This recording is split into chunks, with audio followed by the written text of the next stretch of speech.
Ada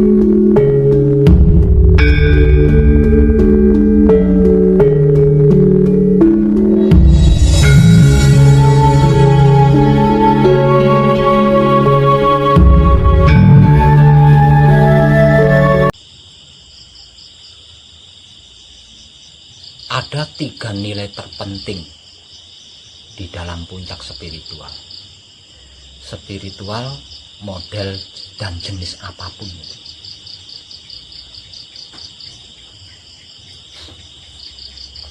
Ada 3 nilai terpenting di atas puncak spiritual tertinggi. Saya ulang, ada 3 nilai terpenting di atas puncak spiritual tertinggi. Entah itu spiritual model apapun. Nah, sekarang pertanyaannya, spiritual itu apa sih? Sepertinya nggak asing kan panjenengan mendengar kata-kata spiritual itu. Spiritual itu kalau dalam bahasa keilmuan, kalau dalam bahasa manunggalnya itu laku. Dalam bahasa manunggalnya atau dalam bahasa kesatuan disebut sebagai laku. Kalau dalam istilah keilmuannya disebut sebagai spiritual. Arti daripada maksud spiritual atau laku adalah pencarian suci. Arti maksudnya spiritual atau laku adalah pencarian suci. Kalau bukan suci yang dicari, tidak bisa disebut spiritual. Kalau bukan suci yang dicari, tidak bisa disebut spiritual. Dikatakan spiritual atau dikatakan laku berarti sedang mencari suci.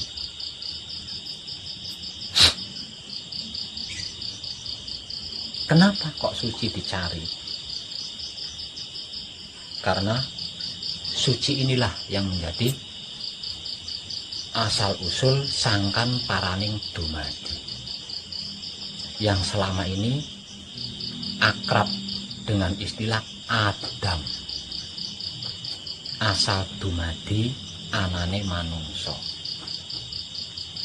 Sebab itu suci oleh orang-orang yang tersadarkan atau kesadarannya sudah tergugah itu dicari. Yang namanya suci, yang disebut suci itu dicari.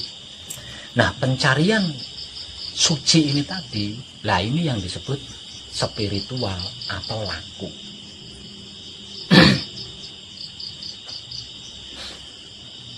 Nah, di atas puncak spiritual atau di atas puncak laku itu ada nilai inti. Ada 3 nilai inti. Apakah 3 nilai inti tersebut? Secara awam disebut sebagai otak, hati, kelamin.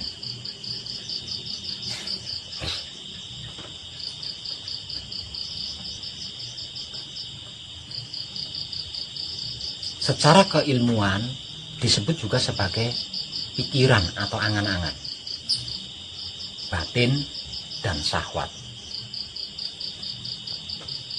Sedangkan secara keyakinan disebut-sebut sebagai Baitul Makmur, Baitul Muharram, dan Baitul Muqaddas atau Baitul Maqdis. Nah, 3 nilai inti yang ada di atas puncak spiritual tertinggi atau di atas puncak laku tertinggi ini menjadi penentu. Seseorang yang sedang mencari suci itu berhasil atau tidak, sukses atau tidak, itu bergantung dari 3 nilai inti ini tadi.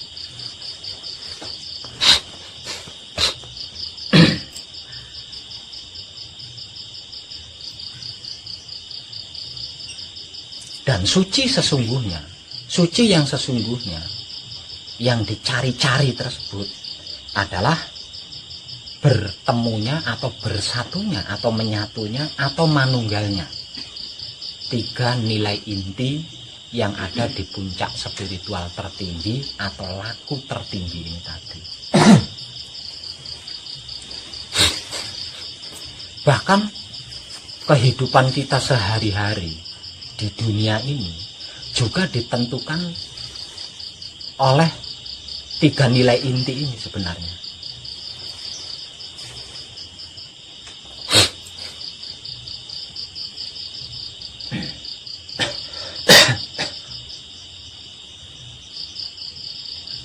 Di dalam kitab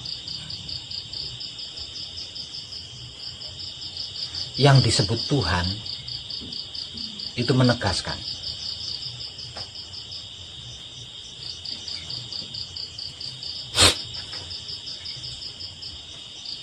aku bertahta di dalam Baitul Makmur yang ada di dalam kepala Adam. Di dalam kepala ada otak. Di dalam otak ada manik. Di dalam manik ada bla bla bla bla bla. Di dalam bla bla ada aku.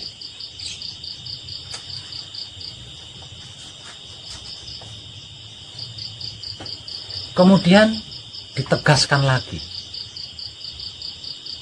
Aku bertahta di dalam Baitul Makmur yang ada di balik dada Adam. Di dalam dada ada jantung. Di dalam dada ada hati. Di antara hati ada jantung. Di dalam jantung ada bla bla bla bla. Di dalam bla bla ada aku.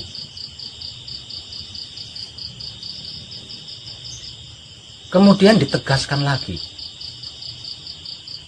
Aku bertahta di dalam Baitul Maqdis atau Maqdis yang ada di dalam kelamin Adam. Di antara kelamin ada pelir. Di dalam pelir ada bla bla bla bla. Di dalam bla bla bla ada aku.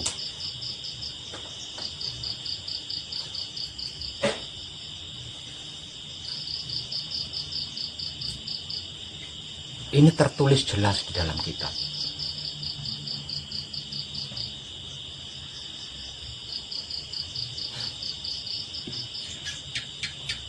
Dan bisa dihitung dengan jari yang mau mendalaminya. Padahal 3 nilai inti ini tadi merupakan penentu bisa atau tidaknya.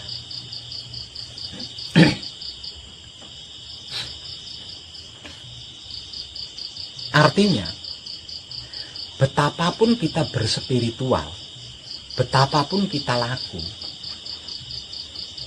betapapun kita mencari suci, sampai meninggalkan semuanya, sampai mengorbankan segalanya. Jika otak atau Baitul Makmur, hati atau Baitul Muharram, kelamin atau Baitul Muqaddas tidak bersih, hanya capek, bosan dan jenuh hasilnya.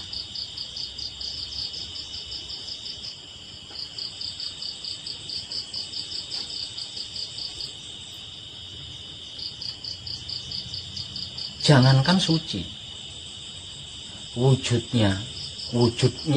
dirinya sendiri yang nyata-nyata kasat mata saja tidak akan mungkin bisa memahami. Kalau 3 nilai inti ini tadi tidak terjaga kebersihannya. Sebab 3 nilai inti yang ada di atas puncak spiritual tertinggi atau laku tertinggi adalah merupakan tempat domisilinya yang disebut Tuhan. Maka kita meyakini bahwa Tuhan itu adalah Maha Suci. Bagaimana mungkin Maha Suci akan tinggal di tempat yang tidak suci?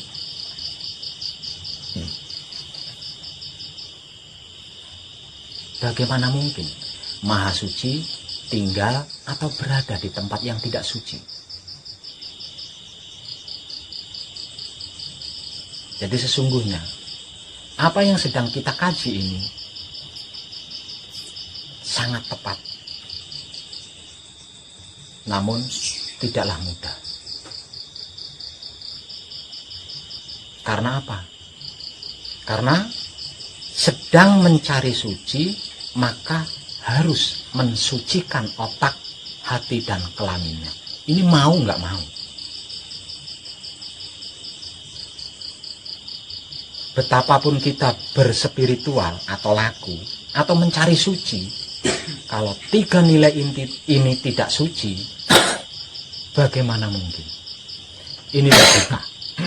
Ini logika.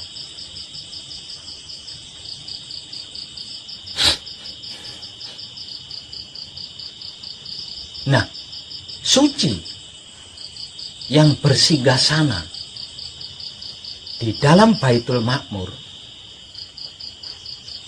di dalam Baitul Muharram, di dalam Baitul Muqaddas atau Maqdis, inilah yang sedang kita kaji, yang sedang dicari oleh para spiritual.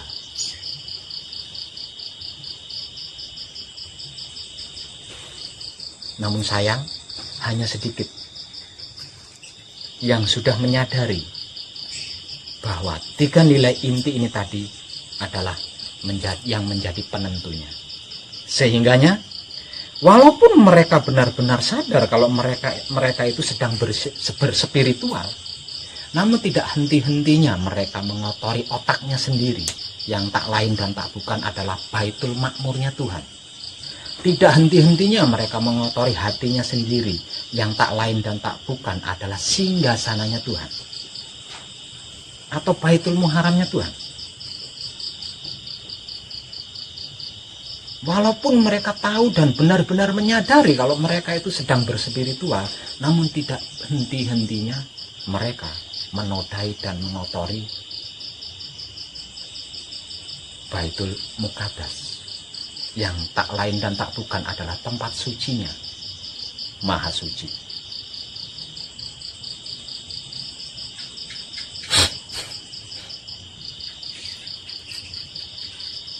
Untuk sampai di pengertian ini, untuk sampai di pemahaman ini, untuk sampai di pengetahuan ini,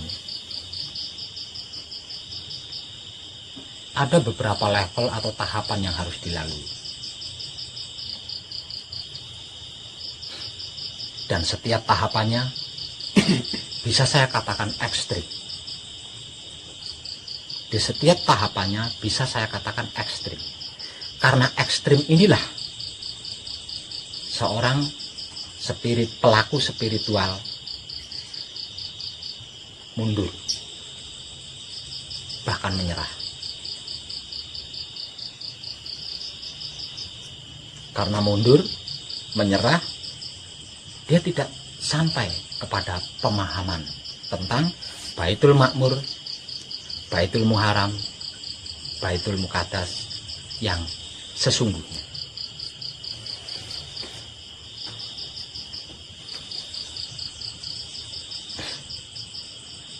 Ekstrimnya seperti apa sih? Salah satu bentuk ekstrimnya, ketika kita berusaha membersihkan Baitul Makmur, Baitul Muharram, dan Baitul Muqaddas atau Maqdis, maka apapun yang kita anggap buruk, apapun yang kita anggap tidak baik, akan kita hadapi, akan kita alami, dan akan kita lakukan sendiri. Jadi apapun itu yang selama ini kita anggap salah, tidak baik, itu akan terjadi pada diri kita. Itu salah satu bentuk ekstrimnya.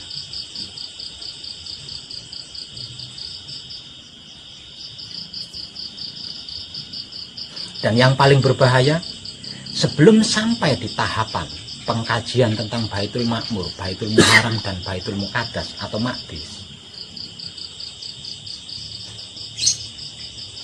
tidak menutup kemungkinan seorang pelaku akan tergelincir masuk ke dalam dunia kasukman. Itu bentuk ekstrim yang kedua. Kenapa dunia kasukman disebut ekstrim? Karena di dunia kasukman yang mustahil bisa menjadi nyata. Bahkan kita bisa melihat dan berkomunikasi dengan para ruh yang sudah tidak berwujud. Bahkan lagi kita bisa berhadapan dan berkomunikasi dengan yang disebut-sebut malaikat, makhluk paling sucinya Tuhan. Itu bentuk ekstrimnya. Karena sebab itu tidak sedikit para pelaku spiritual terjebak di dunia kasukman.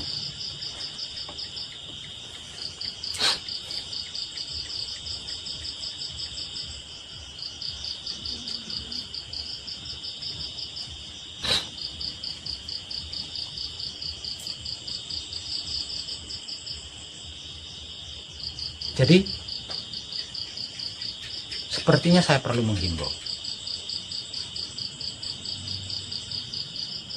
bahwa betapapun semangatnya sampean ingin mengkaji lebih dalam tentang apa dan bagaimana itu wahyu pancagaib, kalau panjenengan tidak berusaha menjaga kebersihan otak panjenengan, kebersihan hati panjenengan, kebersihan kelamin panjenengan, sungguh hanya capek dan kebosanan yang akan panjenengan dapatkan.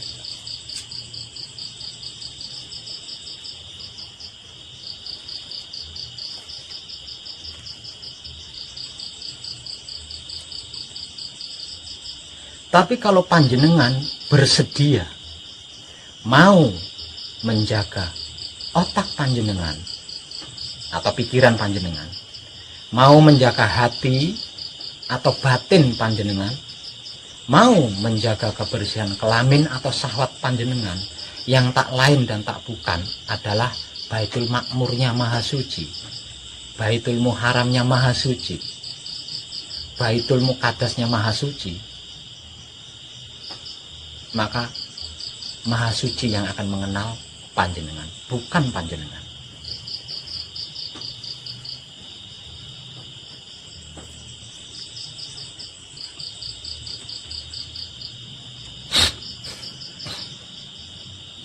Secara awam, tersulit terberatnya adalah di situ. Namun sesungguhnya tidak sulit dan tidak berat. Karena apa? Karena kita berasal dari situ. Kita berasal dari suci. Kita berbahan suci, dicipta dengan suci, dan diharuskan kembali kepada suci. Letak sulit dan beratnya di mana? Lawang itu bahannya kita sendiri. Keadaan awalnya kita sendiri. Berat sulit karena kita belum terbiasa.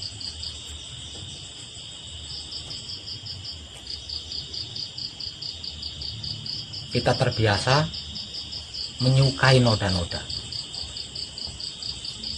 yang mengotori otak kita, mengotori hati kita, mengotori kelamin kita. Nah, kita terbiasa di situ. Kita belum terbiasa dengan sesuatu yang bersih, yang sesuai dengan otak kita pada awalnya, yang sesuai dengan hati kita pada awalnya, yang sesuai dengan kelamin kita pada awalnya. Kita belum terbiasa di situ. Maka seakan-akan berat dan sulit. Namun seberat apapun, sesulit apapun, itu hanya seakan-akan, tidak sungguhan.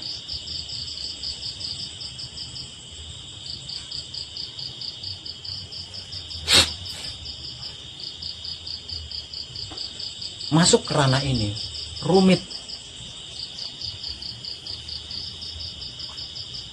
banget. Jika di dalam berspiritual panjenengan tidak bersungguh-sungguh. Karena masuk ke ranah ini, masuk ke dalam dimensi ini, panjenengan tidak hanya akan menghadapi kebaikan Tuhan, tapi juga akan menghadapi keburukan Tuhan. Jadi jangan pernah menyangka bahwa Tuhan itu hanya maha baik, karena Dia adalah maha segalanya. Sebab Dia adalah maha segalanya, artinya selain maha baik, Dia juga maha jahat. Ketika kita memasuki ranah ini, kita akan menghadapi kejahatan Tuhan yang selama ini kita tentang, yang selama ini kita anggap berasal dari setan.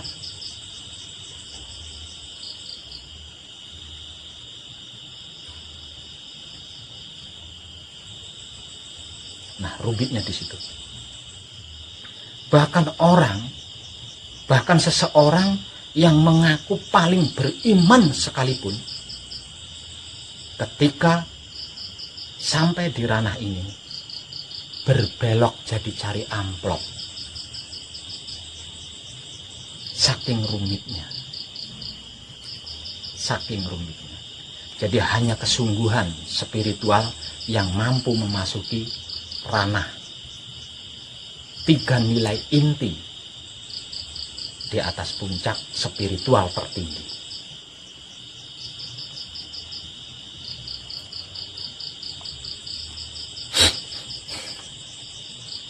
Nah, dengan ini pandai-pandailah mawas diri.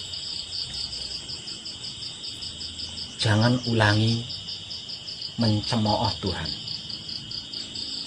ketika mengalami kegagalan, ketika mengalami kesedihan, ketika mengalami hal-hal yang tidak kita inginkan. Karena apa? Karena hal ini ditentukan oleh otak hati kelamin pribadi panjenengan sendiri. Kalau panjenengan sampai masih mengalami gagal, kalau panjenengan masih mengalami kesedihan dan kesulitan, berarti otak hati kelamin pribadi panjenengan belum bersih. Sebab karena itu belum ditempati oleh Maha Suci. Karena belum ditempati oleh Maha Suci, maka masih manusia. Dan yang namanya manusia itu makhluk yang memiliki kekurangan. Dan kekurangan seorang makhluk yang disebut manusia yang bisa menggenapinya adalah Maha Suci itu sendiri. Tidak ada makhluk lain yang bisa menggenapi kekurangan manusia hidup selain Maha Hidup itu sendiri. Agar supaya Maha Hidup menjadi penggenap kekurangan kita, maka 3 nilai inti ini harus bersih. Sebab itu disebut sebagai laku murni menuju suci. Suci yang menjadi tujuan, yang dimurnikan adalah otak, hati, dan kelaminnya.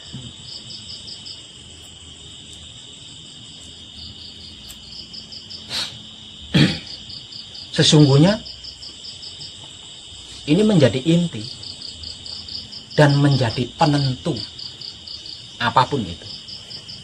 Mulai dari spiritual, agama, keyakinan, kepercayaan, ilmu, bahkan tentang urusan tipu menipu atau urusan duniawi, itu penentunya adalah 3 nilai inti ini.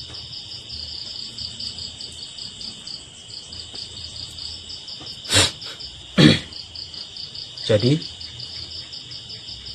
jangan berbangga dulu karena sudah pernah berguru kepada banyak guru. Jangan berbangga diri dulu karena pernah tirakat atau puasa berminggu-minggu atau berbulan-bulan atau bertahun-tahun di dalam gua, di tengah hutan, di puncak gunung.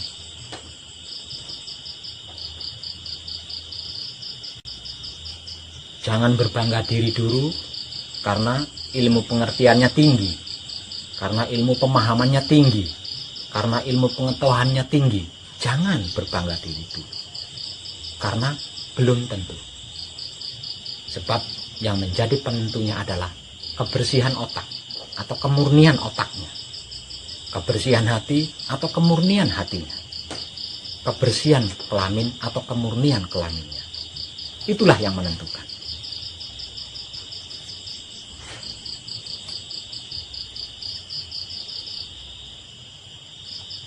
Itu siapapun dia.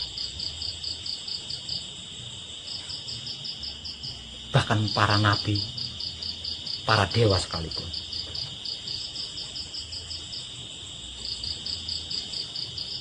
Dan kita pun ketika kita berspiritual juga sama.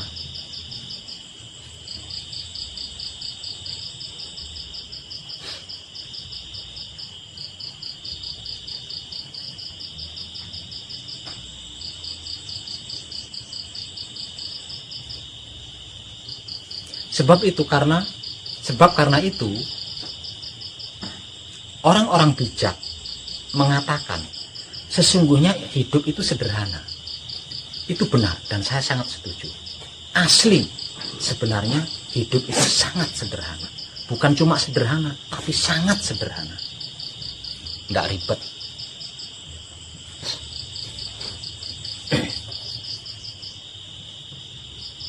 Namun ketika otak atau pikiran, hati atau batin, kelamin atau syahwat seseorang itu tidak bersih, maka hidup menjadi rumit,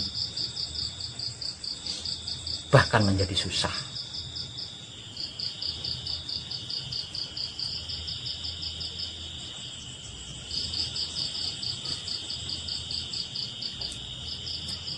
Tapi kalau otak atau pikirannya, hati atau batinnya, kelamin atau syahwatnya terjaga kebersihannya,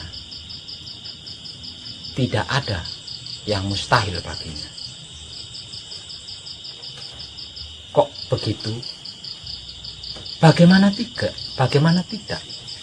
Lawang dia ada di dalam diri kita. Apa yang mustahil baginya? Ini yang kebanyakan tidak disadari oleh manusia hidup pada umumnya.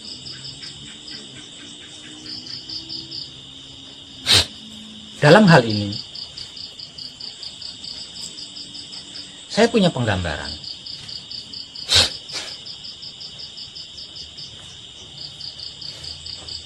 Ketika kita ingin menangkap seekor kucing di pinggir jalan,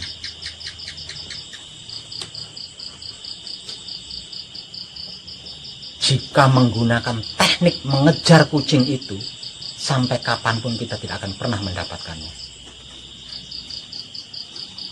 Ketika kita ingin menangkap seekor kucing di pinggir jalan, jika menggunakan teknik mengejar kucing itu, sampai kapanpun tidak akan pernah berhasil menangkap kucing itu.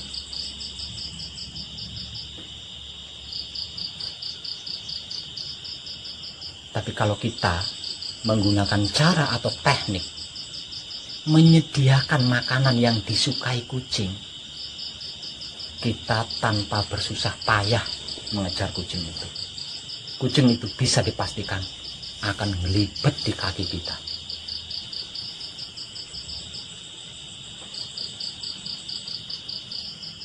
Apa maksud daripada penggambaran ini?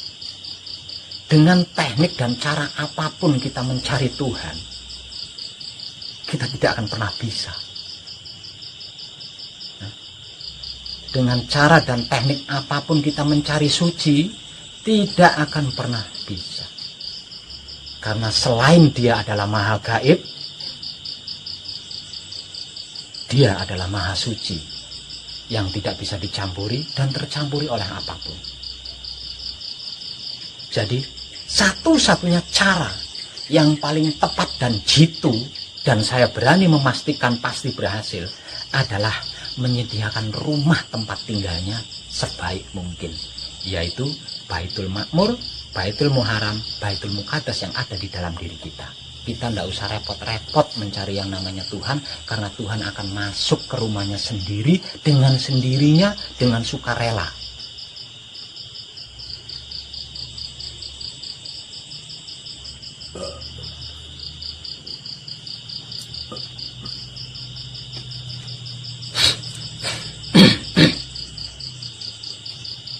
Jadi kesimpulannya, laku murni menuju suci atau laku suci menuju abadi gampang banget aslinya. Aslinya gampang banget. Lawong ndak pakai biaya apapun, ndak pakai ritual apapun, ndak pakai puasa bagaimanapun. Cukup bersihkan otak atau pikiran kita yang menjadi baitul makmurnya dia. Cukup bersihkan hati atau batin kita yang menjadi baitul muharamnya dia. Cukup bersihkan kelamin atau syahwat kita yang menjadi baitul muqaddasnya dia. Kemudian menjaganya untuk tidak ternoda lagi.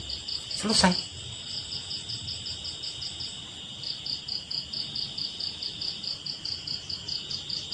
Apakah untuk hal itu ada pajak dan undang-undangnya?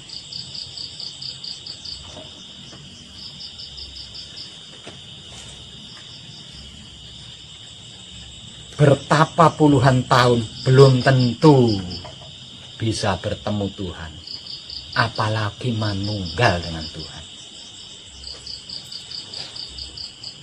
Seluruh harta kekayaannya dikorbankan, belum tentu bisa bertemu Tuhan, apalagi manunggal dengan Tuhan. Atau mungkin karena supaya terkesan seorang ahli spiritual, semuanya ditinggalkan, belum tentu bisa bertemu Tuhan, apalagi manunggal dengan Tuhan. Tapi dengan menjaga kebersihan dari 3 singgasananya, kita tidak perlu ini. Dia akan datang sendiri dan masuk ke dalam rumahnya sendiri dengan sukarelanya dia sendiri. Nah, ini amat sangat banyak yang tidak menyadari hal ini. Mereka tidak merasa laki-laki. Kalau ingin menangkap kucing, tidak dengan cara dikejar. Mereka merasa pengecut. Kalau ingin menangkap kucing, dengan cara menyediakan makanan kesukaan kucing.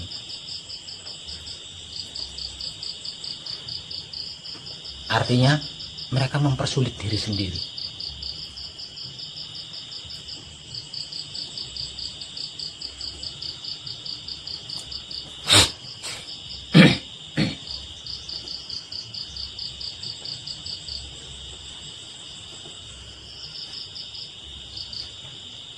Panjenengan bisa mengerti kemana arah saya bicara.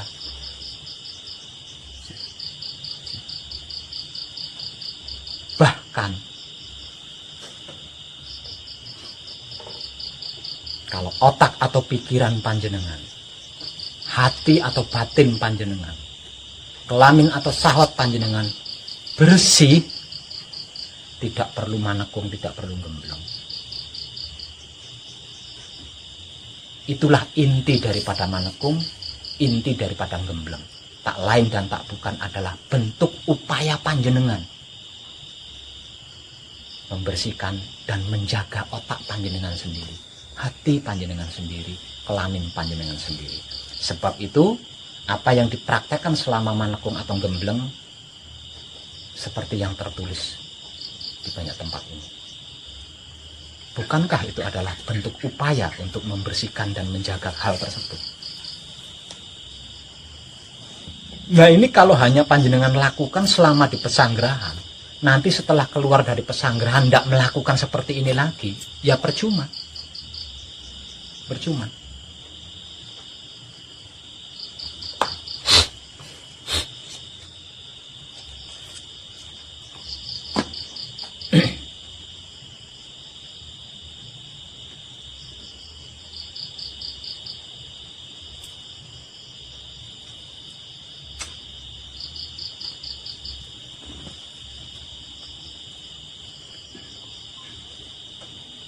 Jadi, spiritual tertinggi,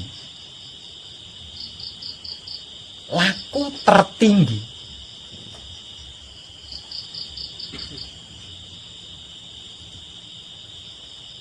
adalah keberhasilan menjaga kebersihan otak atau pikiran yang tak lain dan tak bukan adalah baitul makmurnya Maha Suci. Keberhasilan menjaga kebersihan hati atau batin yang merupakan baitul muharramnya maha suci, keberhasilan menjaga kebersihan kelamin atau syahwat yang merupakan baitul muqaddas atau maqdisnya maha suci. Dan itulah yang disebut-sebut sebagai kesadaran murni atau kesadaran Tuhan. Kenapa disebut sebagai kesadaran murni atau kesadaran Tuhan? Karena kemanusiaannya sudah tercerahkan.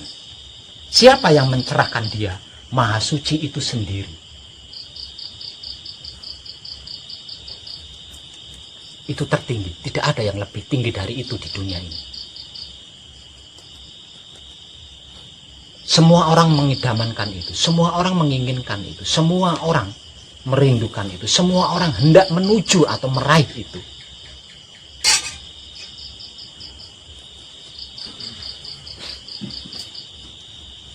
Namun tidak sedikit yang mundur, tidak sedikit yang terjebak, tidak sedikit yang mundur dikarenakan menyaksikan keburukan-keburukan Tuhan atau kejahatan-kejahatan Tuhan.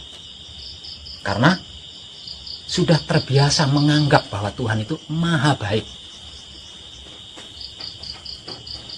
Jadi kalau ada ketidakbaikan, dianggapnya itu datang dari setan, bukan dari Tuhan. Kalau baik datangnya dari Tuhan, kalau tidak baik datangnya dari setan. Itu anggapannya. Nah, karena seperti itu, akhirnya nyerah, mundur. Tanpa sadar, hampir setiap saat dia mengatakan dengan mulutnya sendiri bahwa Tuhan itu adalah maha segalanya. Artinya, karena dia adalah maha segalanya, kalau dia maha baik, berarti ada maha jahatnya juga. Karena tidak mampu menghadapi itu, akhirnya mental.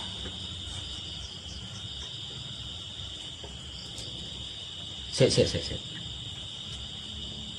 Bisakah menunjukkan kronologi kejahatan Tuhan?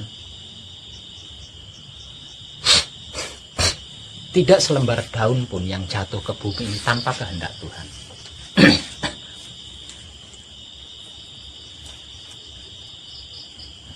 Apakah panjenengan tidak pernah menyaksikan orang menderita di bawah jembatan?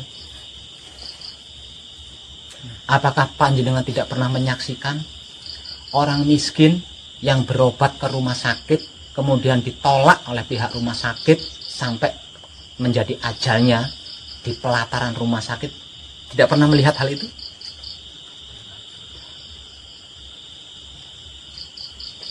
Apakah itu kehendak iblis?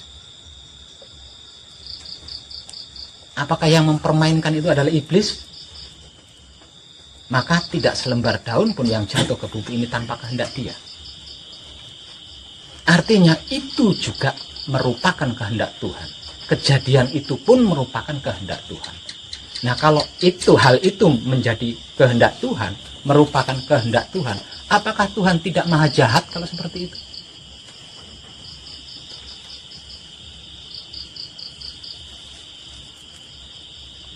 Tidak sedikit orang-orang cantik, orang-orang tampan yang kepalanya pecah dilindes ban mobil di jalanan. Apakah Tuhan tidak maha jahat? Adakah kejadian yang bukan kehendak Tuhan di dunia ini? Semua kejadian di dunia ini adalah kehendaknya. Tidak ada satupun yang bukan kehendaknya.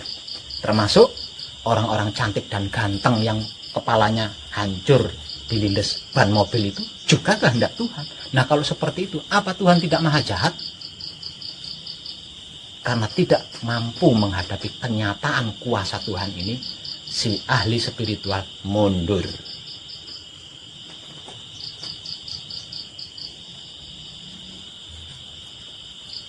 Tidak sedikit juga yang terjebak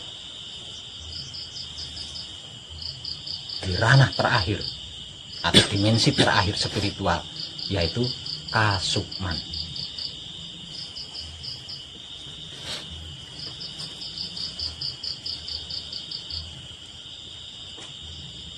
yang dituju suci, ingin bertemu dengan Tuhan dan manunggal dengan Tuhan. Tapi baru ketemu dengan gerandong, wah udah asik, berhenti di gerandong itu tadi. Itulah kasukman. Bertemu dengan penghuni-penghuni jimat, penghuni-penghuni akik, berhenti dia di situ. Suci yang awalnya dituju, Tuhan yang awalnya dirindukan, itu hilang.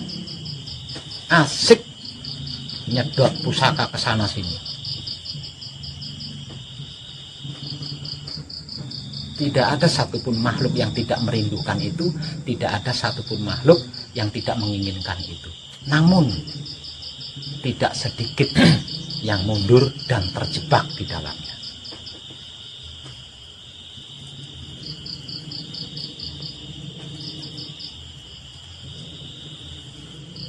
Nah, di sini kita sedang mengkaji tentang ini.